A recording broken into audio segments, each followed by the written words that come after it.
Welcome to Garmin's Weather Radar. In this course, we will be covering the functions of the Garmin GWX 68 Weather Radar system.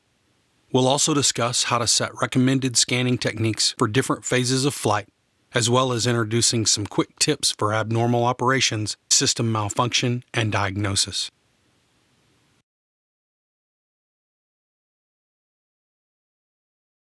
This information is intended to be supplemental to the pilot's guide. At no time should this information be intended to supersede any regulatory guidance or the pilot's operating manual. When flying around thunderstorm activity, conservative decision-making should always be used. At no time should a pilot fly into a thunderstorm. Weather radar is not a tool for thunderstorm penetration, but is a tool for finding a safe path to navigate around thunderstorm activity.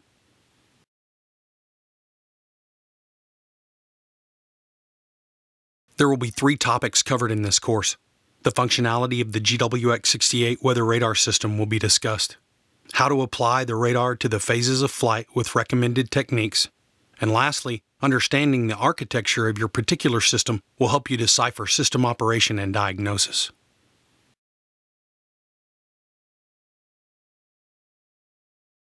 The GWX 68 displays 4 colors: green, yellow, red, and magenta.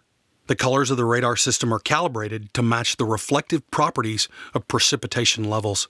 This is a phased array radar utilizing an 8 or 10 degree radar beam width. It is stabilized to accommodate pitch and roll up to 30 degrees. Features such as sector scan and bearing aid in interrogating specific radar returns. Vertical function provides a profile view of your returns, giving you a tool to figure altitude. Extended sensitivity time control correlates distance of the return echo with intensity so cells do not suddenly appear to get larger as they get closer. Weather attenuated color highlight, or watch, aids in highlighting areas of possible radar attenuation. Weather alert provides advanced warning to strong radar returns outside of your selected range.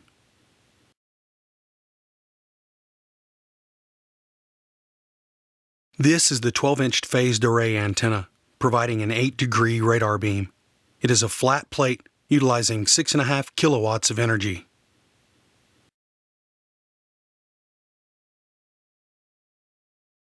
If one was to think of adjusting gain as adjusting receiver sensitivity, they would have the correct correlation of controls. When the radar's gain is calibrated, the receiver is set to interpret color displays for a representation of known precipitation reflectivity. If you leave the gain out of calibration, the color of your return will not match up with your known color chart. You could run the chance of understating the level of threat you are confronted with or overstating the threat of a rain shower. As a technique, it's suggested to leave your hand on the gain soft key and only scan for a few sweeps if you're out of calibration.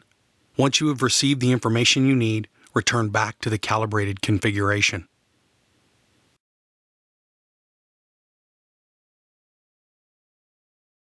Gain can be manipulated in either the horizontal view or the vertical view.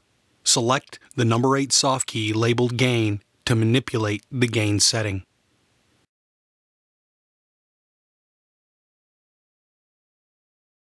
When the Gain soft key is selected, an adjustment bar is present on the display menu next to Gain.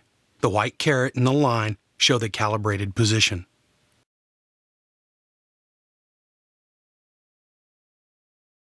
Moving the small FMS knob counterclockwise will lower the gain setting.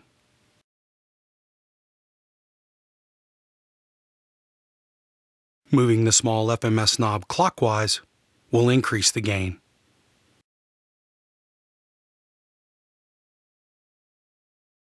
Deselecting the gain soft key will automatically bring the radar back to the calibrated position.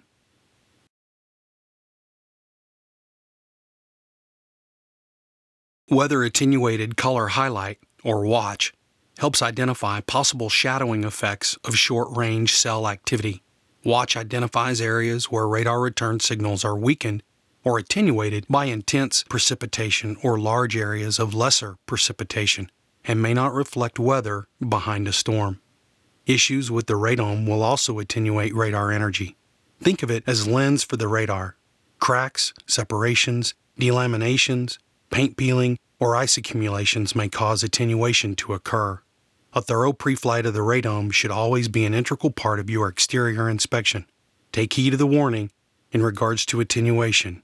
Never fly towards or into a shadow or area of attenuation. To select the Watch feature, press the number 9 soft key labeled Watch.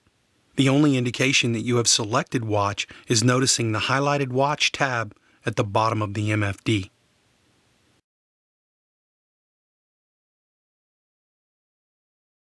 Bearing is a feature that allows you to move the center of your radar sweep. This will allow you to center your radar on a particular return and then tighten the sector scan for more information.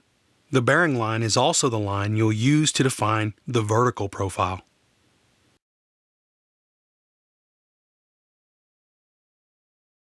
The bearing line can be manipulated by selecting the number 10 soft key labeled BRG for bearing. Selecting this key will highlight the bearing on the MFD and will also highlight the bearing position cursor in the on-screen menu.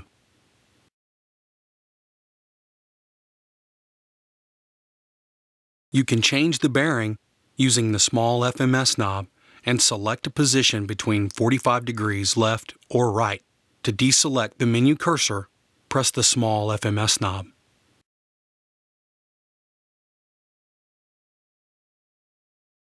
The bearing line may also be manipulated by moving the pan joystick left or right. There is no need to highlight the menu cursor when using the pan joystick.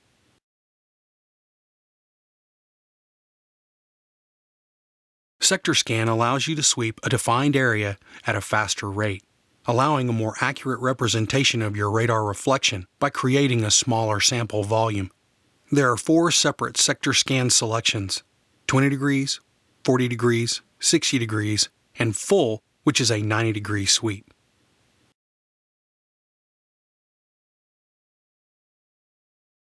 To manipulate the sector scan, press the small FMS knob once. Rotate the large FMS knob to move the cursor down to the sector scan selection.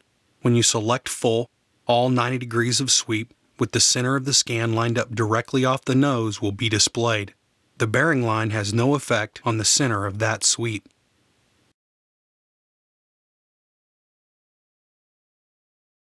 Changing your bearing line will adjust the center of your sweep for the 60 degree, 40 degree, and 20 degree selections. Once the cursor highlight is on the sector scan, you can rotate the small FMS knob to select the amount of scan you desire. You can select 60 degrees, 40 degrees, and 20 degrees settings.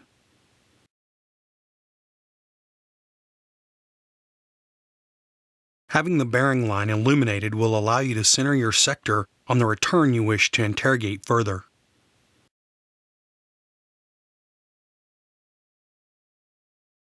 Changing your bearing will move the center of your sector scan for the 20, 40, and 60 degree settings. When you select full, the sector scan centers on the nose of the aircraft.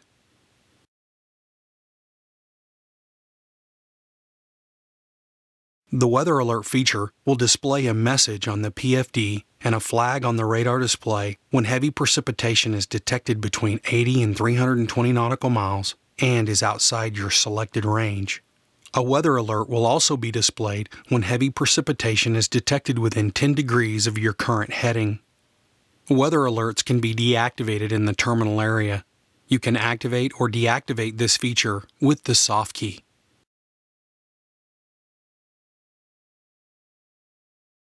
Once you have centered the bearing line on the return you want to evaluate, select the vertical soft key. You are now looking at just the blue line at a vertical profile. This should be done while the wings are level to avoid constant adjustment of the bearing line.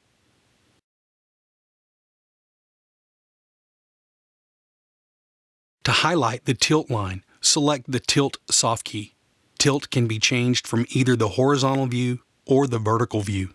You can manipulate the position of the tilt in one of 2 ways. First, by pressing the small FMS knob, a cursor will appear highlighting the tilt setting on the display menu. Once the tilt setting is highlighted, you can change the setting using the small FMS knob anywhere between up 15 degrees and down 15 degrees.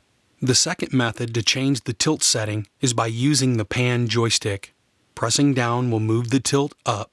Pushing up on the joystick will move the tilt down.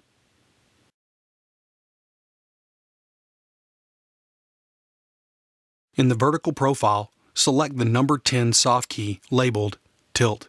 This will illuminate the tilt line on the radar display and highlight the cursor in the on-screen menu next to the tilt setting. You can now change the tilt setting using the small FMS knob.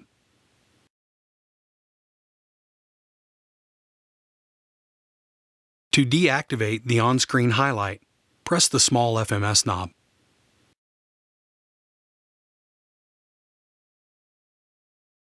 Another way to manipulate the tilt setting is to use the pan joystick. No cursor or tilt line is needed to manipulate the tilt setting when using the pan joystick.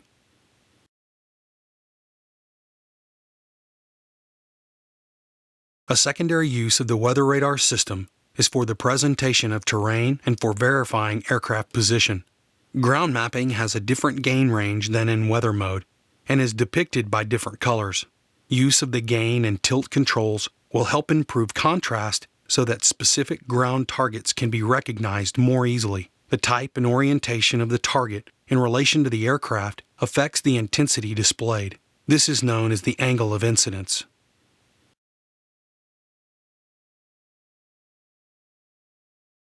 The intensity of ground target returns depends upon the angle at which the radar beam strikes the ground target.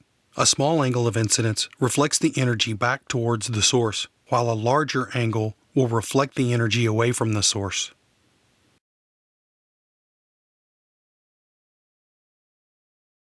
The GWX-68 can be viewed on various Garmin displays. Next, we will go through the phases of flight and discuss how to utilize recommended tilt techniques.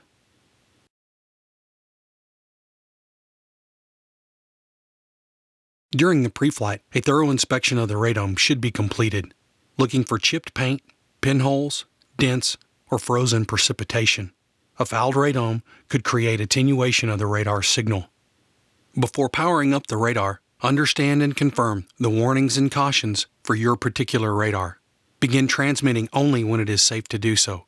For example, when transmitting while the aircraft is on the ground, no personnel or objects should be within 11 feet of the 12-inch antenna.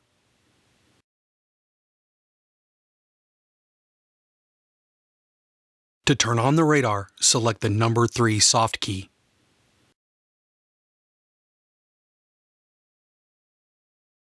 You can now select Standby, Weather Radar, or Ground Radar.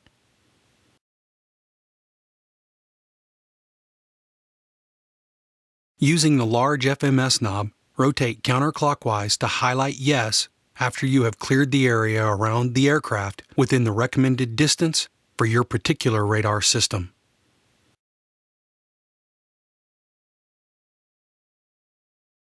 After a short warm-up period, your radar will begin to operate.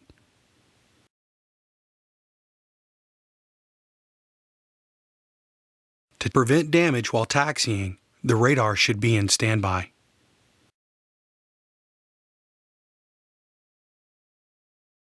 In order to follow the caution and place the radar back into standby or off to taxi, select the Mode soft key number 3.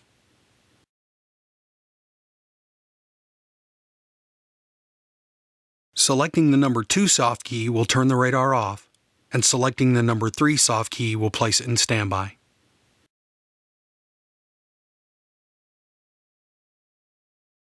Once the radar is in the standby or off position, it's now safe to taxi.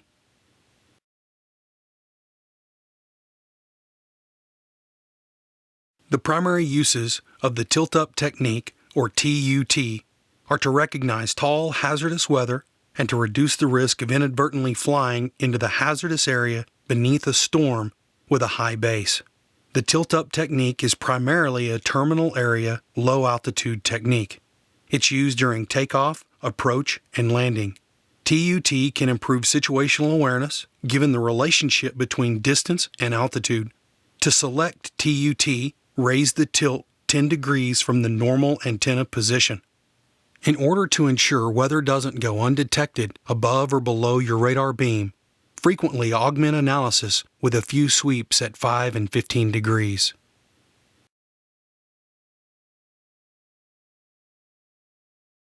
For the cruise and descent phases of flight, the normal antenna position, or NAP, and the threat identification position, or TIP, are two techniques that are recommended to be used.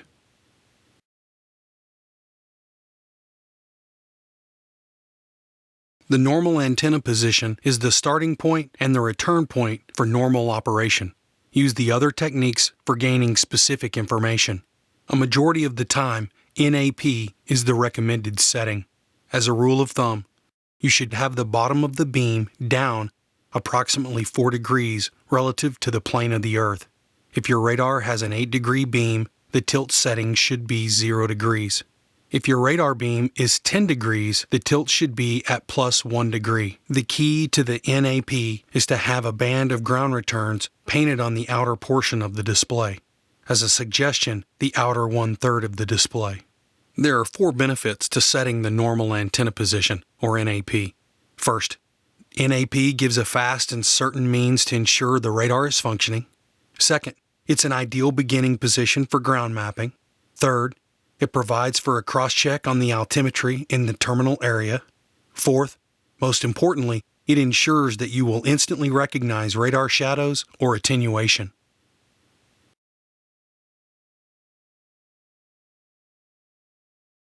In order to set the threat identification position, the bottom of the beam should be parallel to the Earth directly below you. All echoes depicted using this technique are from objects that intrude through your current altitude. TIP equals 1/2 the beam width above the calibrated 0-degree tilt setting.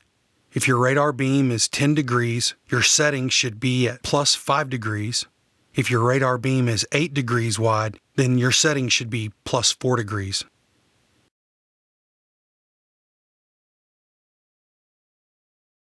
TUT can not only be used for takeoff and climb, but also for approach and landing. Again, this setting is ideal when trying to interrogate weather that you suspect is above your altitude.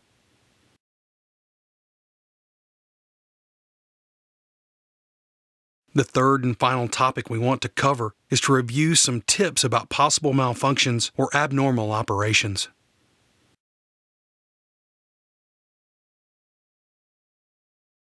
It is important to understand your aircraft's particular design. There are 2 separate types of architecture for the GWX-68 and how the radar information is delivered to the display.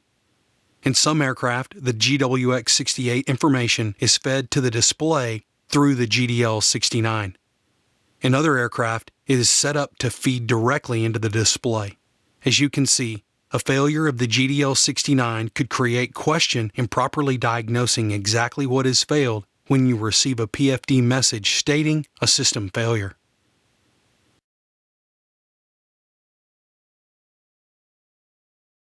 This is a list of possible messages that could be displayed on the PFD with regards to the weather radar.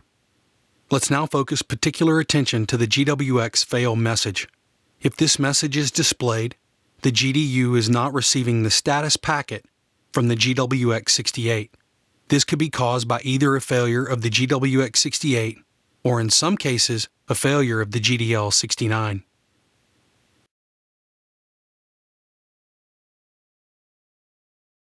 Let's look at the 3 different possibilities of receiving the GWX fail message. In this slide, the GWX-68 has truly failed. We have received the message on the PFD. With a failure message, you should investigate on the aux system status page of the MFD. On that status page, you will see a red X next to the GWX-68 showing that it has failed. There are no other failure indications indicating that this is truly a GWX-68 failure. No matter which type of architecture your radar uses to talk to the display, this would be your indication of a true GWX-68 failure.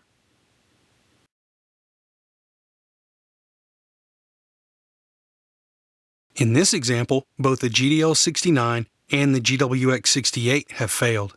Again, we would receive the GWX fail message. However, we would also receive the GDL-69 fail message.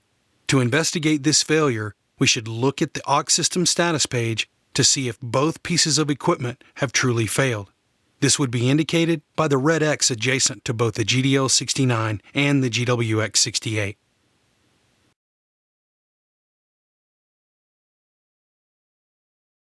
If only the GDL69 has failed, the indications are the same as a failure of the GDL69 and a GWX68 in systems where the GWX68 information flows through the GDL69 to get to the display. In order to diagnose this properly, you must see if anything else that is associated with the GDL69 has been affected.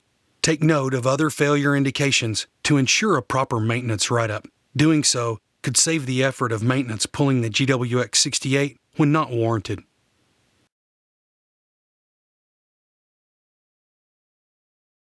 Through this course, we have discussed the functionality of the radar system, application of different scanning and tilt techniques in various phases of flight, and we've reviewed and highlighted some diagnosis issues of abnormal operations of the GWX68. We hope that this course has provided you with more of an application level of information. All of this information is meant to be supplemental in order to help you with the operation of your GWX68. You should always read and refer back to the pilot's guide for your particular aircraft for specific information. Welcome to Garmin's Weather Radar.